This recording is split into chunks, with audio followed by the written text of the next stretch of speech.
Yang terkini itu apa, saya udah 7 tahun jadi anggota dewan dan 5 tahun jadi anggota komisi 3, 3 tahun jadi wakil ketua komisi 3. Kalau bicara apa yang dilakukan, ya rutinitas sebagai anggota dewan dan rutinitas sebagai komisi 3.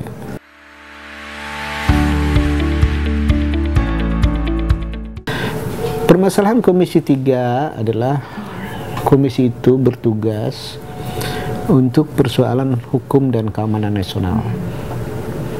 Ya, bicara tentang hukum dan keamanan nasional bukan sesuatu yang kecil dan sederhana. Ya.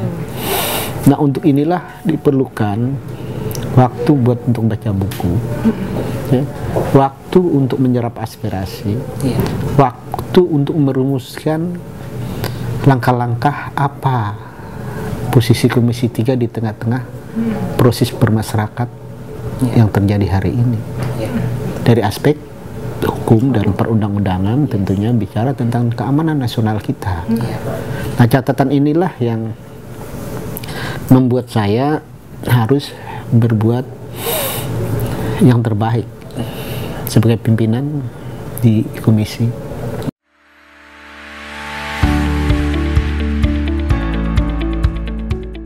Dalam banyak hal ya, segala sesuatu harus kita lihat dari berbagai aspek ya. Kadang-kadang polisi sudah melakukan yang maksimal, tapi pemerintah lewat departemen membuka kebijakan yang ke depan bisa mengganggu keamanan nasional kita. Misalnya tentang bebas visa, memasukkan orang dengan tidak seleksi dan tidak selektif, ya, dan tidak terukur, susah dipantau. Apakah yang masuk ini intel atau bandar-bandar narkoba, atau seperti yang baru-baru ini diomongkan sama Pak Sarwan Hamid tentang paramiliter Cina yang mulai masuk bekerja di wilayah Republik ini. Nah, kondisi keamanan nasional kan tidak bicara tentang kondisi objektif hari ini saja, tapi bicara tentang kondisi politik kawasan ke depan. Ya, ini juga sangat rawan dengan persoalan-persoalan separatisme, ada bagian yang ingin memisahkan diri, ada persoalan yang lain yang harus kita persiapkan secara baik. Nah, dalam konteks inilah tentunya peran kepolisian dalam rangka keamanan nasional ini jadi memegang peranan penting. Nah, untuk ini tentunya posisi kami sebagai mitra kepolisian dengan tugas keparlemenan adalah pengawasan dan budgeting, ya, dan perundang-undangan tentunya bukan sesuatu yang sederhana, ya.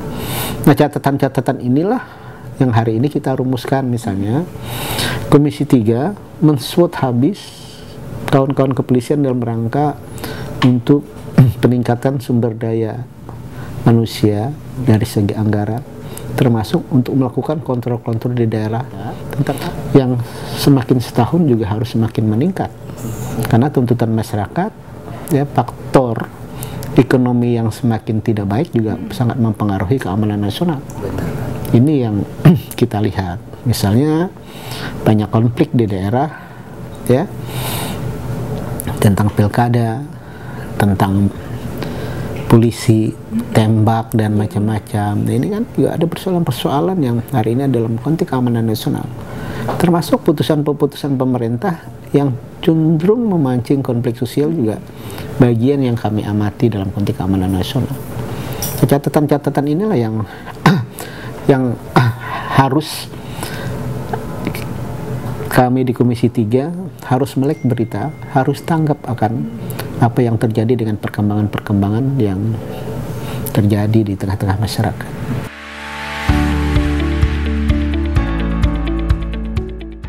Bicara tentang penegakan HAM, saya kan salah satu orang yang pernah korban kena HAM. Ya, saya pernah diculik tahun 98. Ya.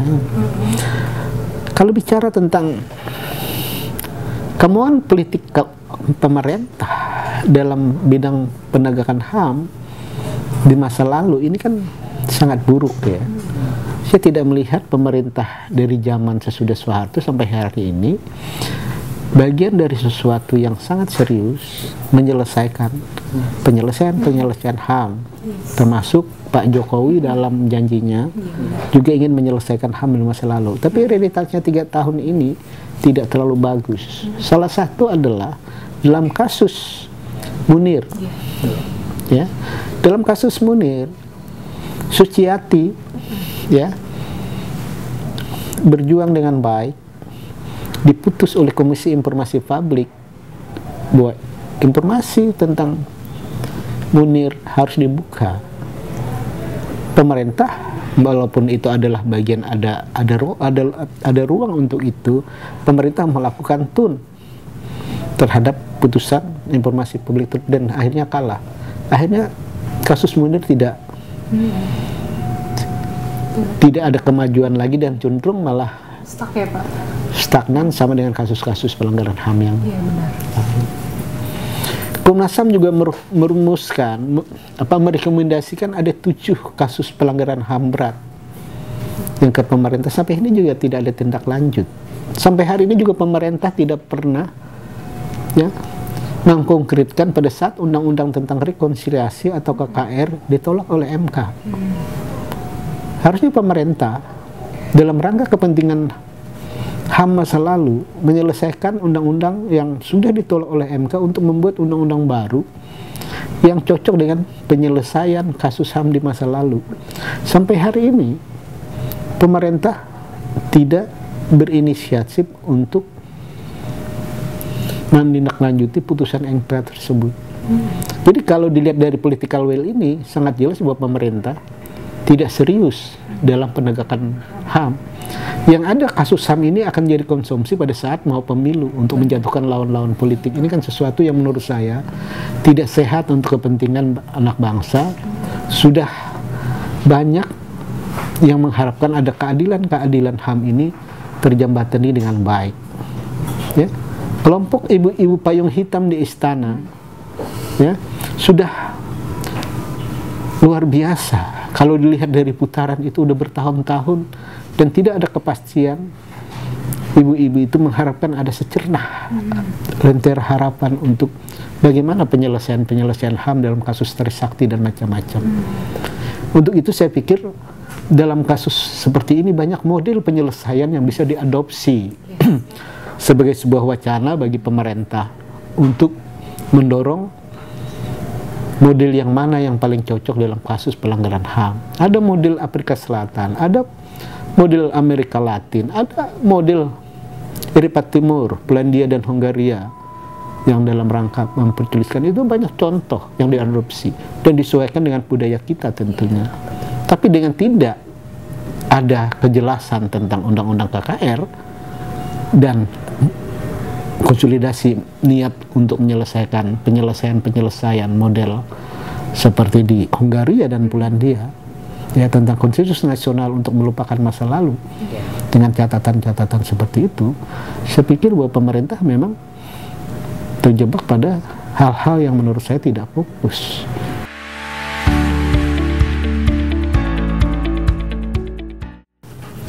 Kalau ke daerah saya sering, ya, tapi kalau negeri saya jarang sekali. 3 tahun ini baru sekali. Baru sekali Pak, itu ke? Dalam rangka undang-undang hukum pidana. Saya selalu menggunakan kunjungan itu, esensi dasarnya saya dapat nggak? Ke Belanda. Ya. Esensi dasarnya dapat nggak? Ya, ke depan saya akan ikut karena kami merencanakan kunjungan ke beberapa negara dalam rangka perubahan undang-undang kepolisian. Misalnya kami akan ke Kolombia. Kenapa ke Kolombia? Karena di situ kartel narkoba. Kami akan ke sana. Kami akan ke Jepang. Kenapa Jepang? Karena polisi Jepang, sipilian polisnya sangat bagus sekali. Kenapa misalnya kami ke Jerman dan ke Swiss? Karena bicara tentang teknologi kepolisiannya. Kenapa kami ke Amerika? Karena ini bicara tentang anti teror. Nah, kalau hal-hal tercatat dan ada tujuannya jelas seperti ini, kemungkinan saya ikut. Ada esensinya. Esensinya ada, kita bisa dapat. Kenapa? Kita akan uji, ya, tugas DPR kan melakukan pengawasan terhadap mitra kepolisian yang berkaitan dengan yang saya sebut tadi di atas. Nah saya kalau kayak gitu saya mau ikut, gitu loh. Esensinya dapat, tujuan kunjungannya saya dapat. Ya. Nah kalau ke daerah, saya selalu melakukan kunjungan ke daerah karena saya ketua Panja Penegakan Hukum, ya, baik imigrasi, orang asing maupun narkoba, gitu loh. Apa yang kita lihat hari ini tentang orang asing, yang pertama saya jelaskan tadi adalah memang bebas visa itu adalah problem keamanan di masa depan.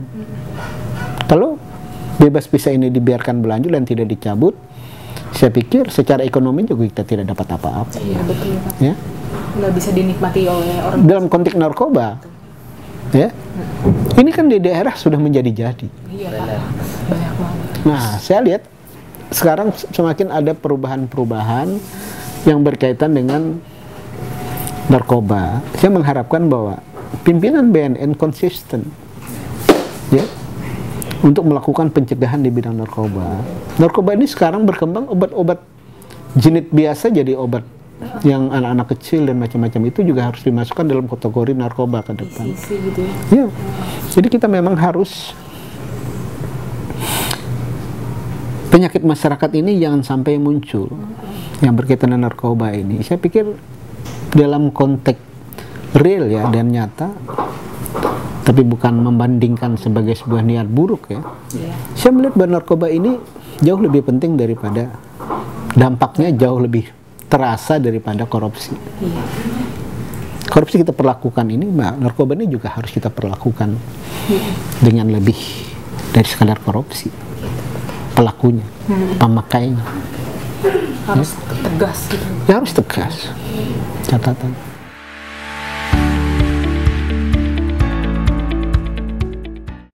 Saya pikir sedunia kali. Sedunia. Menurut saya, pengalaman saya memahami parlemen ya, tidak ada orang sebebasnya seperti di DPR kita. Kenapa? Karena kami di DPR menganggap bahwa kantor DPR itu adalah rumah rakyat. Dari gerbang, asal ada KTP-nya, semua orang bisa masuk. Betul. Ya, kalau di luar dimanapun itu ditanya mau ke DPR mau apa, ya, ketemu siapa, nggak boleh, ada pembatasan. Di depan orang pintu masuk saja nggak boleh, depan pintu masuk luar. Gitu loh, mau apa? Kalau alasan ketemu orang enggak, telepon langsung sama orang tersebut. Kan lebih ketat. Yang kedua, betapa mudahnya orang datang ke ruangan saya, ke ruangan persidangan. Saya, sepengetahuan saya, ini bukan sekedar, mungkin lebih bebas daripada di Jerman. Di Amerika aja di kongresnya tidak seperti begitu. Orang bisa naik ke atas lihat persidangan dan teriak-teriak kan bukan hal yang baru bagi kita.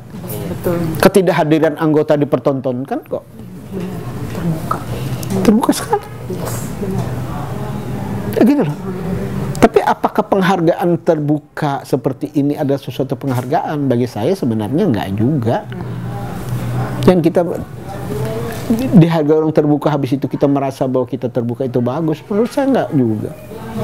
Tidak ada sesuatu yang terbuka yang bagus juga. Memang harus ada batasan-batasan.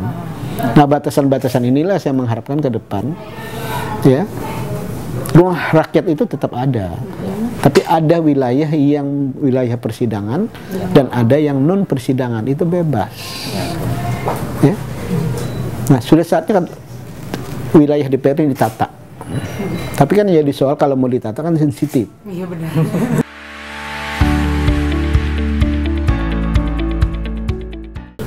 Semangat itu kan pertama tanggung jawab. Secara fisik sebenarnya saya bukan orang yang sehat. Saya udah ganti ginjal ya. Jadi udah 7 tahun jalan saya udah ginjal orang. Tentunya keseimbangan sebagai orang yang tidak sehat adalah bagian yang harus saya lakukan. Kerja ya saya lakukan dengan baik. Sebagai wakil rakyat di daerah Banten 2, ya, Serang, Kota Serang, Kabupaten Serang dan Cilegon, saya lakukan maksimal, ya. Bagi waktu untuk keluarga dan macam-macam, ya alhamdulillah sampai hari ini walaupun kadang-kadang drop istirahat, tapi yang namanya dari dulu saya adalah hobi berpolitik, ya, hobi mengkritik, Passion ya Pak. ya, hobi menulis, ya ini bagian menurut saya adalah obat memperpanjang umur saya, gitu loh, ya. Jadi ya biasa saja. Waktu kayak ini kan lagi flu nih, ya, tapi tetap saya hadir rapat gitu kan. Walaupun di rumah nanti agak sesak napas ya, ditolong sama istri bisa dipijat apa ya. Ya saya punya keluarga yang sayang saya, itu yang saya syukurin ya. Alhamdulillah.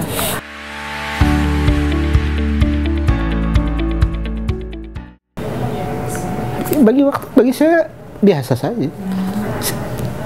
Kenapa? Saya pimpinan komisi. Kan tidak harus, kalau bukan saya dijadwalkan mimpin, saya kan tidak harus mimpin di depan. Betul. Saya bisa dampingi yang lain, habis itu saya ada urusan jaga kesehatan, kayak ini kan tadi saya kan muncul sebentar, ya, habis itu saya jaga, makan teratur, semua teratur, ya. Dan artian ya teman-teman saya yang tidak ganti ginjal, kamu bisa hadir terus gitu loh. Saya bilang hidup ini kan cuma semangat. Benar. Ya? Hidup ini kan bagaimana kita menyemangati hidup kita untuk berbuat banyak dengan sisa umur yang ada. Kalau kalian masih sehat, tidak terukur. Kalau saya tiba-tiba harus stop, saya harus istirahat, ya istirahat, berhenti segalanya. Ya, apakah umur saya sampai atau saya harus seperti yang lalu terbaring di kasur kan? Tapi kondisi yang masih saya belum terbaring di kasur, saya nggak mau di rumah gitu loh. Saya nggak suka anak berangkat, salim kita terbaring di kasur, anak pulang kita di kasur terbaring, saya nggak suka. Lebih happy itu kan kita mati di jalan, selesai gitu loh, ya. Jadi saya bukan apa-apa, saya hidup sederhana saja kok, nggak ada yang kayak orang macam-macam.